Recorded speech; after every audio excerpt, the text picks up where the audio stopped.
Hi, I'm Patricia Allingham Carlson. This is my video of my painting Ephemeral. Ephemeral is a painting of some close-up blooms of Jacob's Ladder flowers. Jacob's Ladder bloom in very early spring. They're not always easy to find because they're sort of tucked away in the sides of the garden or off the forest path. When you do find them, you're likely to find an entire big patch, all blooming with such delicate blue blossoms. They don't even last very long, and that's why I call them ephemeral.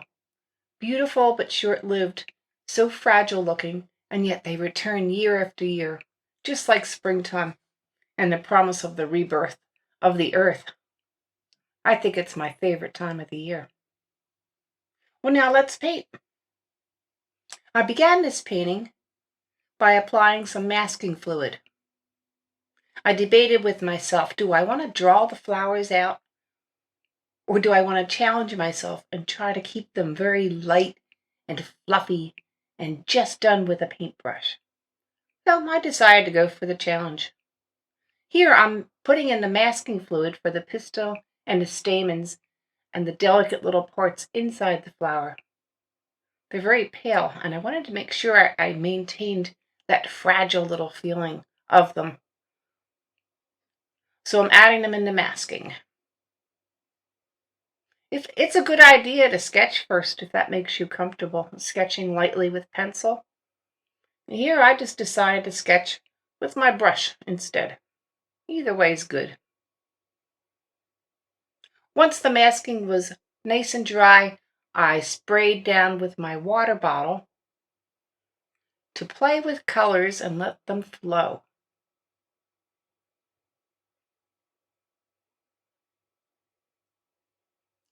I'm starting out with primarily French ultramarine blue.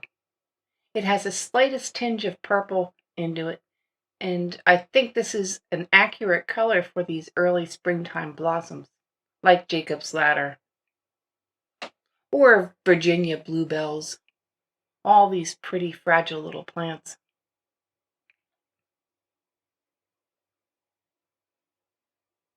So I'm sketching in the petals with the exteriors, very wet on wet.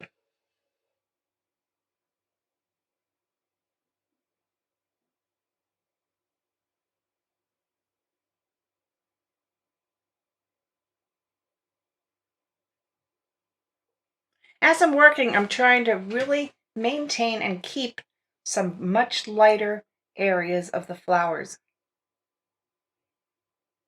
The individual flowers themselves never get very dark, and they have a lot of very pale petals. I'm sort of working this whole composition out as I go. I have a photograph that I took from my own garden as a reference. And I was hoping to use mainly the flower as the whole composition without getting into an elaborate background. But I don't know if I'm going to be able to do it at this point.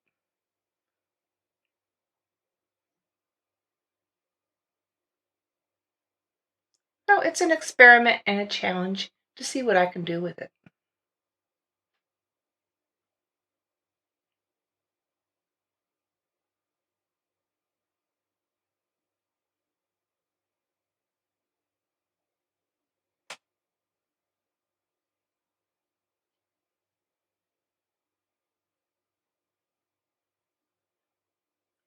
Here I begin to bring in a little bit of quinacridone magenta, and I'm probably saying that word wrong, so we'll call it quin magenta. It's a lovely shade of purpley violet, and it mixes very well with the French ultramarine blue to add some lavender tones.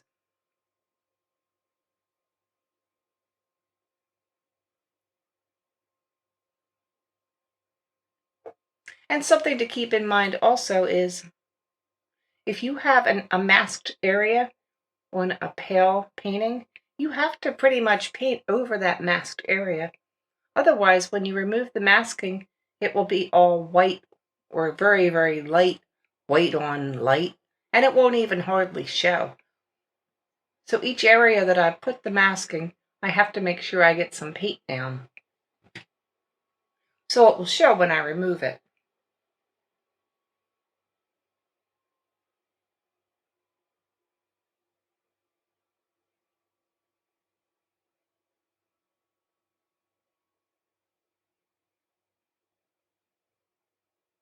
I'm trying to include some of the very thin veins that run through the flower.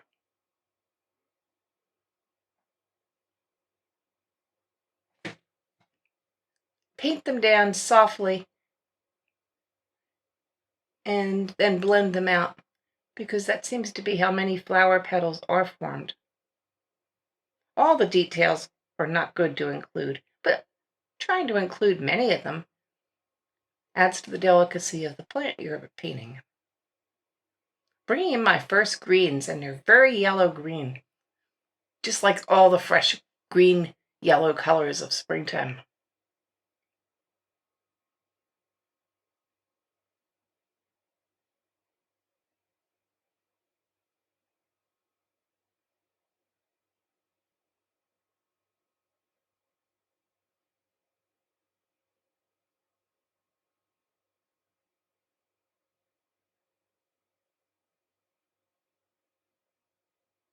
When I started this painting, looking at my photograph, I thought this is going to be fun and easy. And I found out it wasn't easy at all. The flower became more and more complicated the more I looked at it. Sometimes I even sort of got lost, and I began to think I would have been smart to have sketched first. At this point, though, I'm just pushing through. But it is getting harder and harder to go. Did that ever happen to you when you were painting something? You thought it would be so easy, and it wasn't easy at all? Yeah.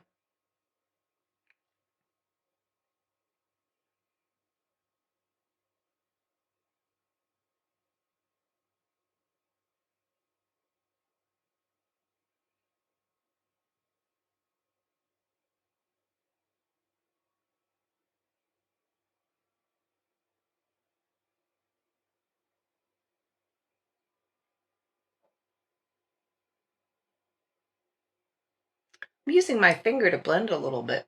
You ever do that? Sometimes it works.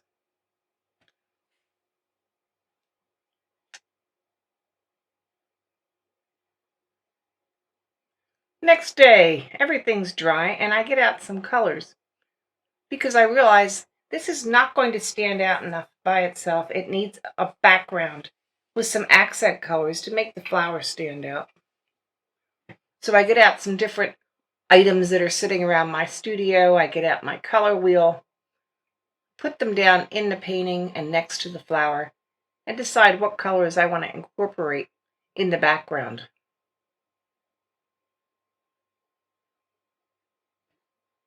I made some choices on that, and I decided to tackle the structure of the flower first before moving to the background. Here I'm lightening a petal that I did not form correctly. Since it's the top of the petal, it's very light, so I'm removing paint from my painting.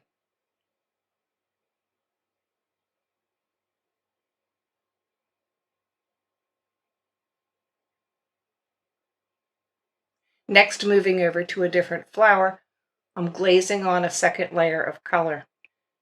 Where the flower is dark and shadowed, I'm adding some more paint. I put the paint down and then I soften it with a damp paintbrush.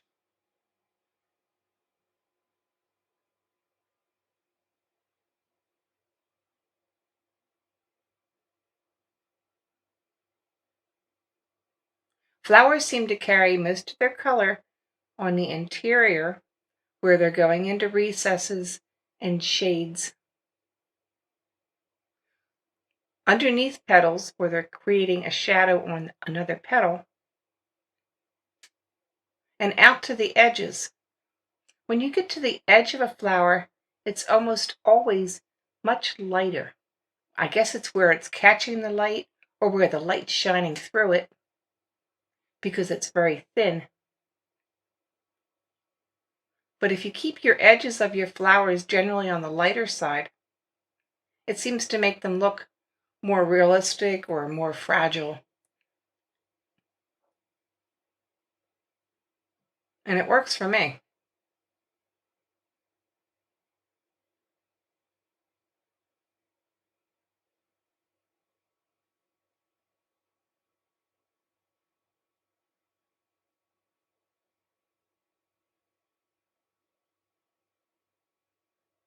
So I'm glazing in layers and trying to keep them varied from light to dark on each individual petal at this point. This is time consuming, and I'm really using my reference photo at this point in my painting. But the flowers are starting to form and look more like flowers.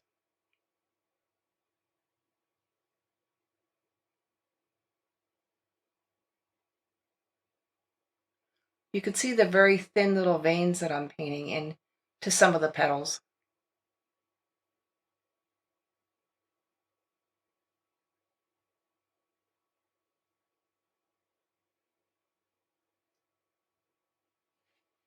And now I begin to add some shades and some glazes of color to the larger flower on the left side, just like I did on the right side.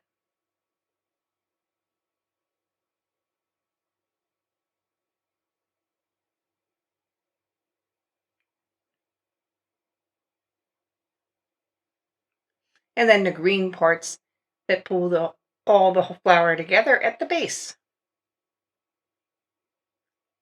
And again, I'm starting with very bright yellows and then adding green to these yellows so I can keep the colors fresh for springtime green.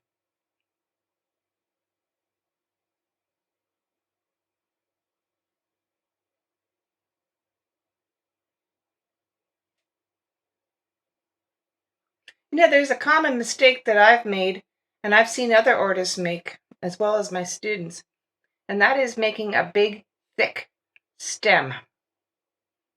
Now, flowers do need a stem that will support their structure, but if you make the stem really, really fat, it generally makes the flower look less graceful. I would recommend you make your stem thinner than you think you need because you could always make it thicker.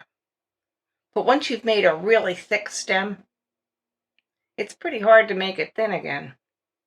Just a tip I've learned over the years.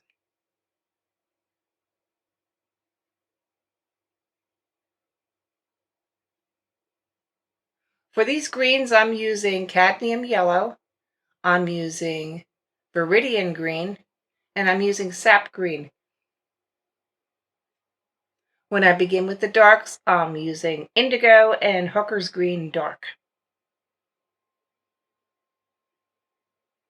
I'm also using a little bit of permanent pink in the background and some quin magenta.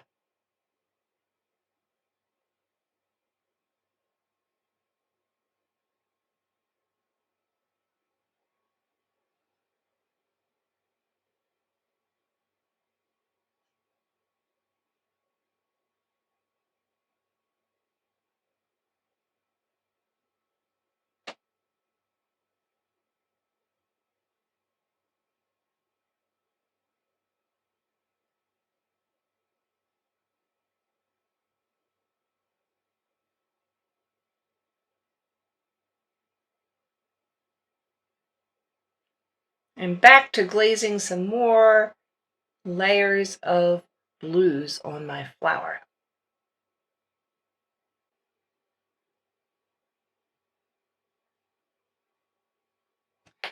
I have darkened this lower flower considerably at this point.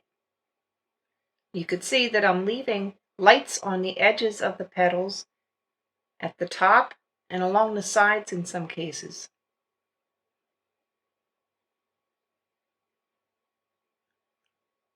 Darkening and shading that entire flower makes it appear to go underneath the flower that's in front of it. And keeping the edges of that lighter on top of those darks tends to make it have a better spatial relationship for the flowers. Coming in, I'm darkening along the edges of the petals.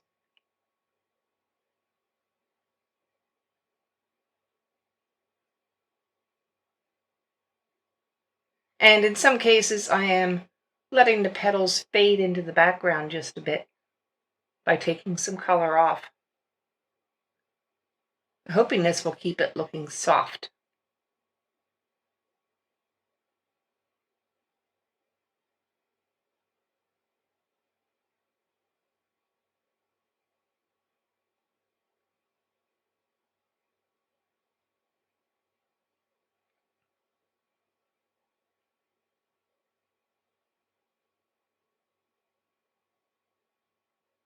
You can see the soft folds that I'm painting into some of the flowers.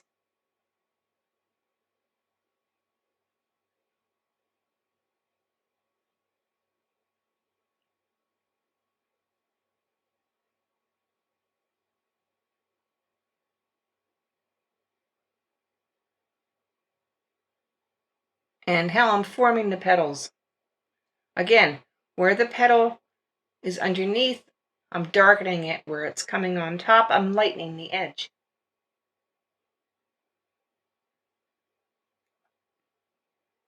And then this flower begins to come together more clearly too.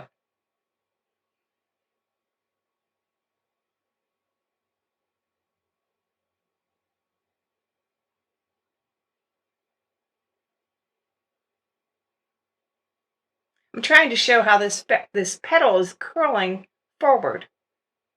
And the little lines that I've put in are trying to indicate the direction of the curl.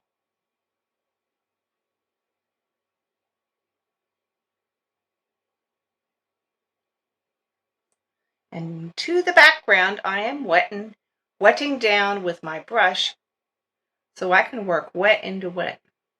Brings me to a question. Do you like to do the foreground first, the main event, and paint the background around it?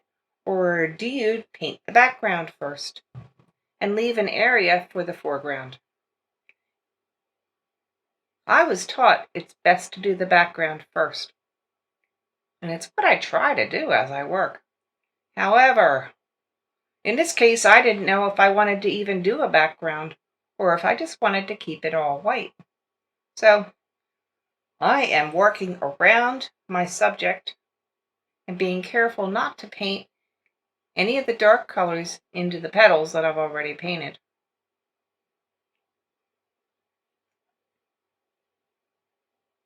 The darker colors will set off the pale colors of the petals. And that was how I ended up thinking was the best way to approach this painting.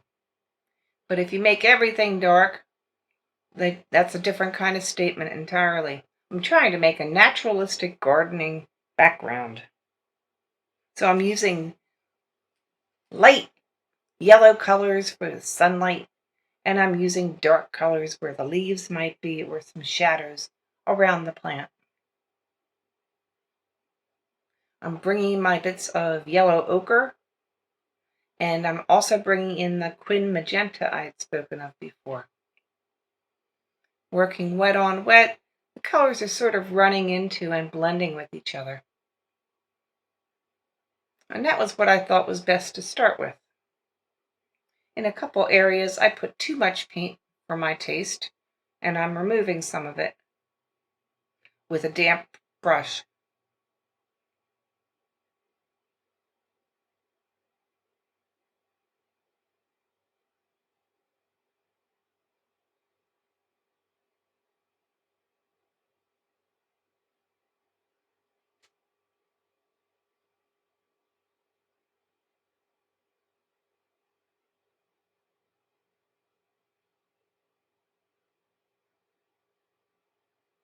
When I put down a color that looks just right, then I continue working.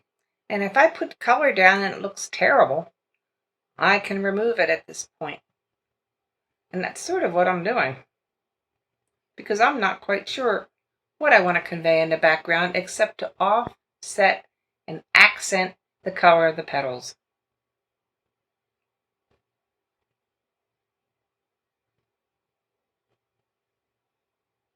So that the flower will pop against a darker background. So I continue to work around the floral forms, wet on wet, and painting in alternating dark colors, light colors, and some bright colors.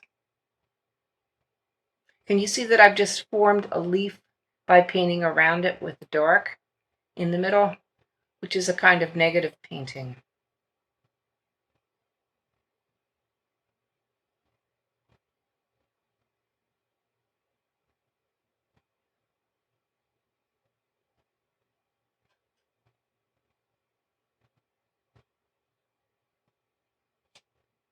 Tried a little bit of burnt sienna there.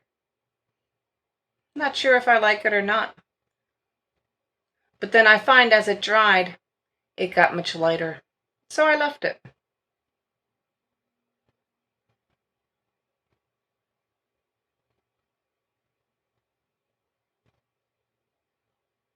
And so I paint around the leaves, I paint around the background.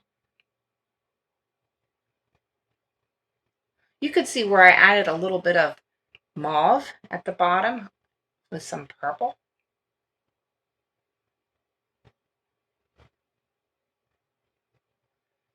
The yellow ochres and the touches of burnt sienna.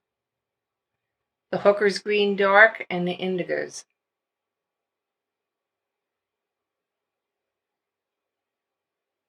And where I'm painting around my very thin stems, which I can make thicker.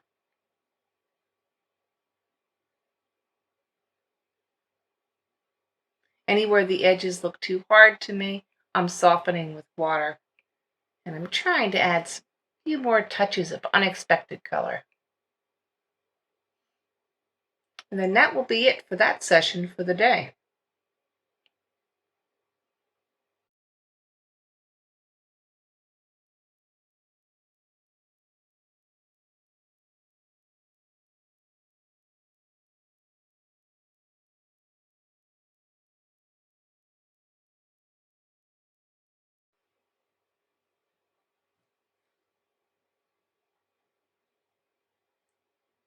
Coming back to the painting the next day, I am starting with dark accents where I want the flowers to pop out from the background. Everything seems to have dried to about the same color family tone. And the painting certainly wasn't going to work that way from what I had in mind. So you could see these strong darks I'm putting in here.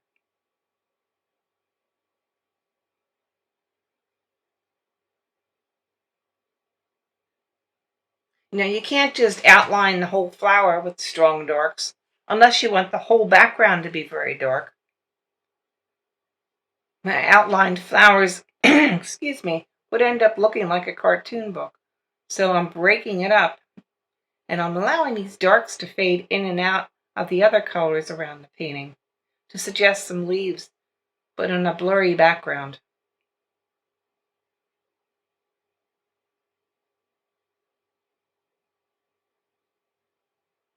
At this point, I'm not painting so much by my reference photo, but rather by what I think might look good.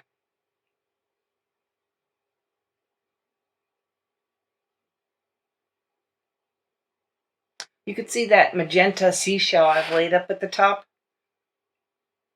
I've decided to try to bring some more of that color into the background because it looks so nice. So it's laying there as a reminder to me. Also as a reference for the color I want to mix.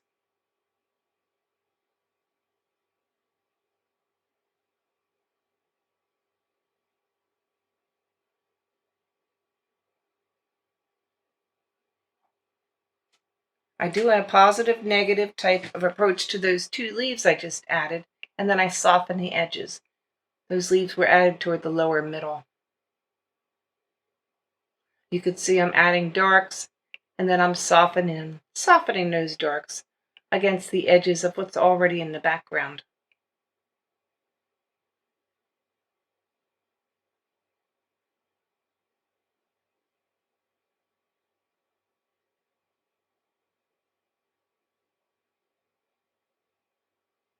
And continuing to add more dark accents, adding to what I've already added to make them darker and darker.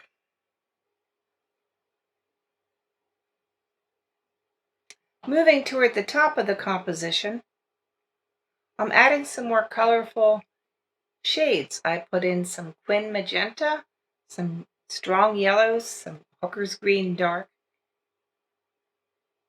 to add to the color and the quality of light. Now, at the top of the painting is where more sunlight's going to be hitting. So the whole area will be lighter, and there will be more gold in that area, or yellow. But I like having that bit of magenta showing too.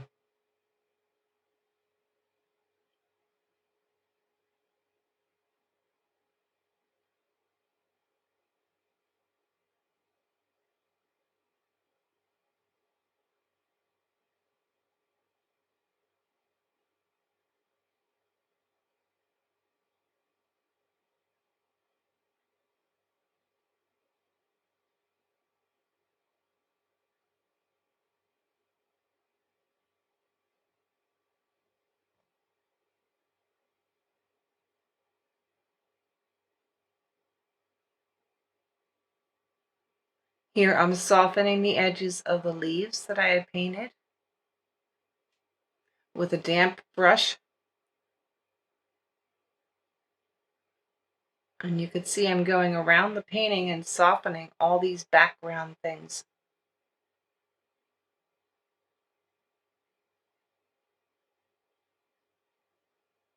I want soft focus, not a hard focus here.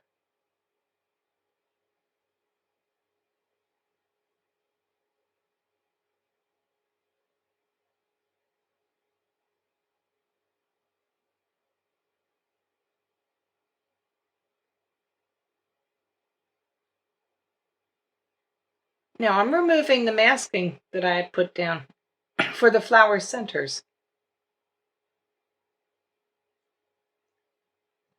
Since the flower interiors are still very pale in color, they do not stand out very strongly.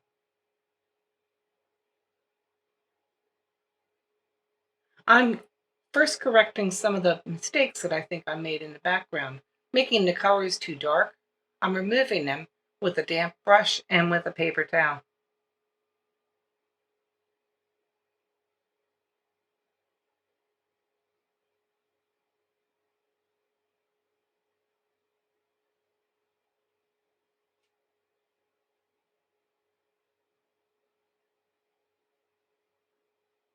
And I'm attempting to fix some of the other mistakes that I think I've made. On the far right side of the painting, I decide to maybe put some leaves over that form, which is not really doing anything for the painting.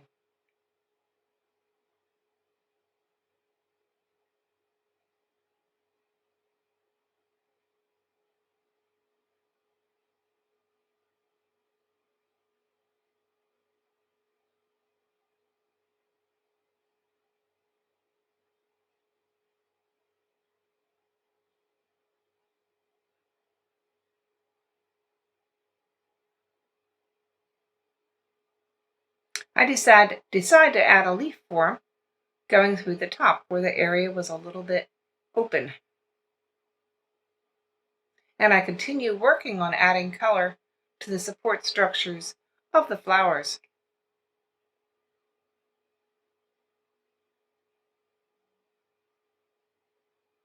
And continuing to glaze my darkest background accent colors with more layers.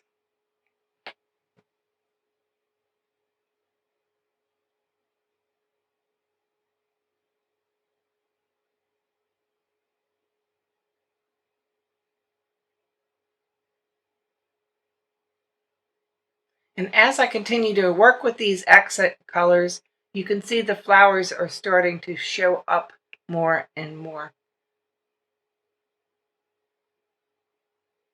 I'm fairly satisfied with the background at this point. And I'm moving back to the flowers. I'm glazing on several more layers of depth of color where the flowers are darker. And as I move around the flowers, I'm also softening some of the edges where they meet the background.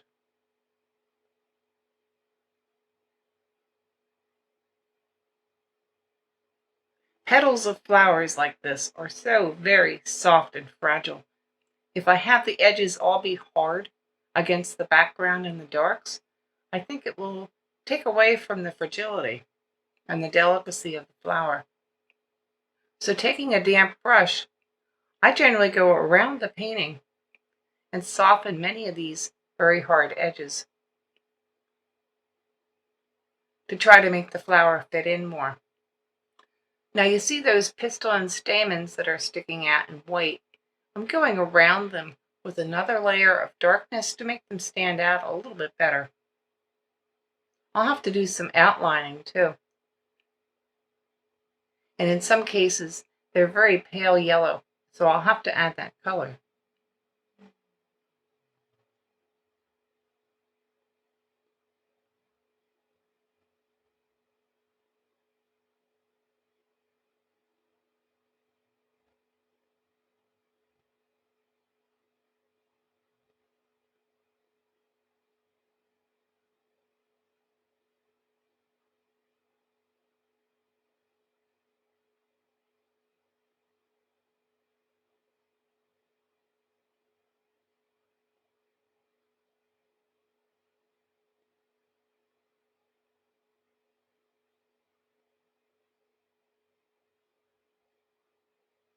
Moving to the left side flower, I'm adding some more yellows to try to make the support bottom of the flower stand out more. I'm adding some darks, and I'm using some burnt sienna mixed with sap green to create that chartreuse color, which is sort of characteristic of early spring plants.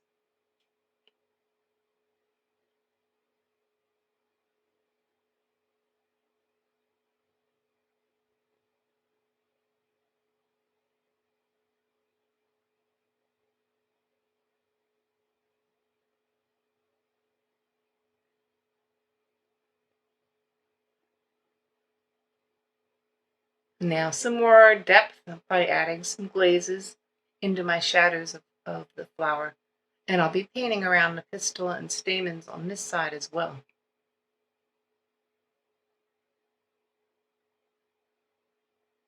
Adding some pops of pale yellow to the stamens on each side flower.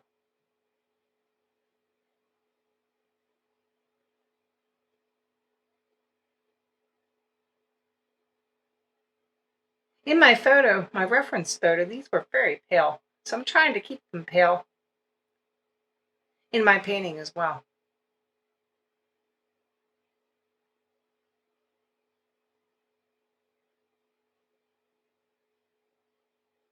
Using a very thin brush to go around these white masked out parts of the flower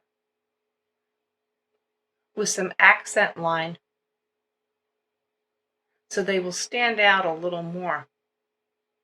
There was some sort of curly thing on the end. I guess that was the pistil.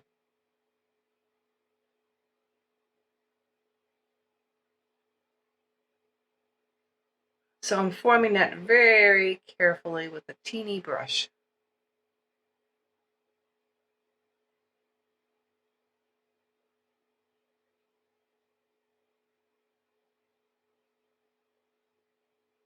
I'm also painting along those white lines with a light shadow line to help them stand out a little more. But I'm keeping them mainly white because that is the color they are, and I think that adds to the fragility of the flower and the appearance.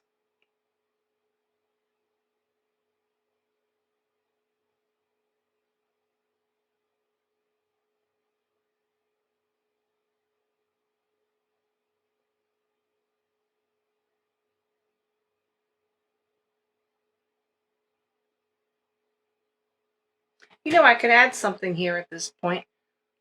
I was watching a video created by another artist to see what she was studying, and I saw that she'd used Scotch tape to tape down her painting. I'd never done that before. I'd been taught with paper tape or with masking tape. But for this painting, I decided to try the Scotch tape. It was pretty easy to use, and it made a nice clear border for me, instead of my heavy, weird colored tapes. In any event, for this size paper, which is small, it worked, and I would use it again. So check it out if you ever have no masking tape or anything else to tape down with. It's an option.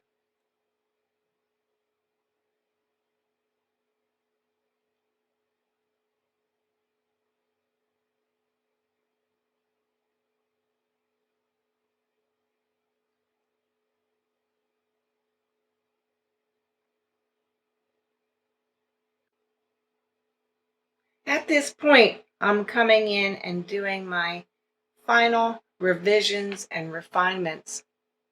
I've worked around the pistil and stamens on the interiors of the flowers.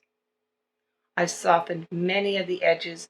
Now I'm assessing to see just what else might need to be done or if the painting is done.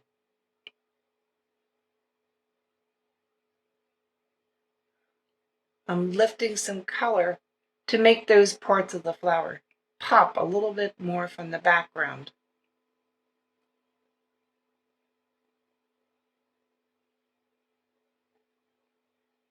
And when that's dry, I'll go in with a very bright cadmium yellow.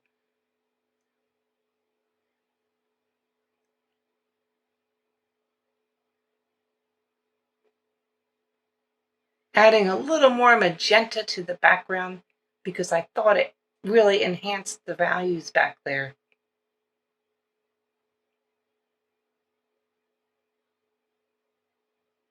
And a little blue to suggest another flower in the distance.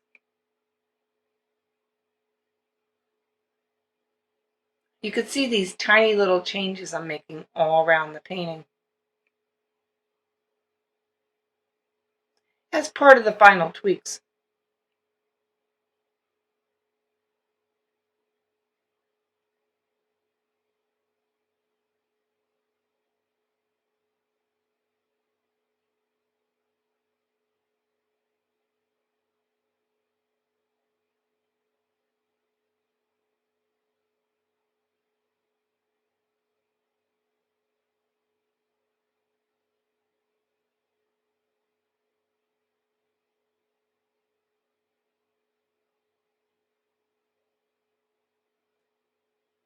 Softening the edges. Anywhere that looked a little too hard, I'm going back for a final softening with a damp brush to make the edge a little bit less harsh.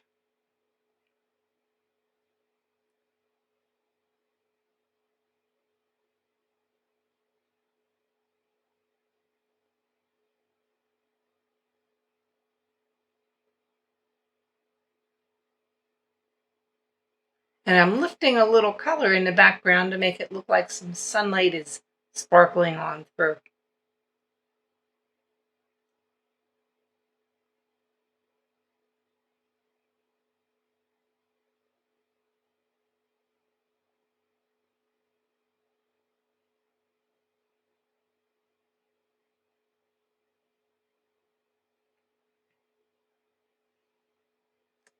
A little more yellow glow in the interior of the flower, which is actually in the reference photo.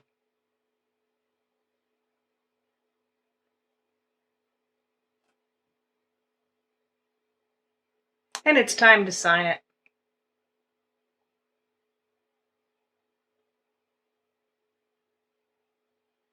It's done. I hope you enjoyed my painting video, Ephemeral, which was a video of me painting Jacob's ladder flower. It was fun to paint, and it was a challenge to paint.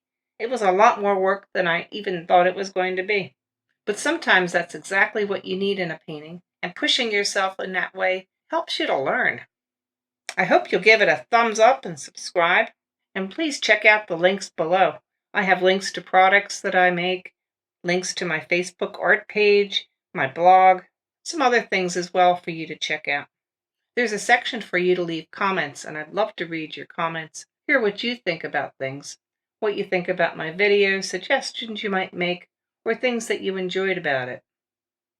Thanks a lot for watching, and I'll see you next video.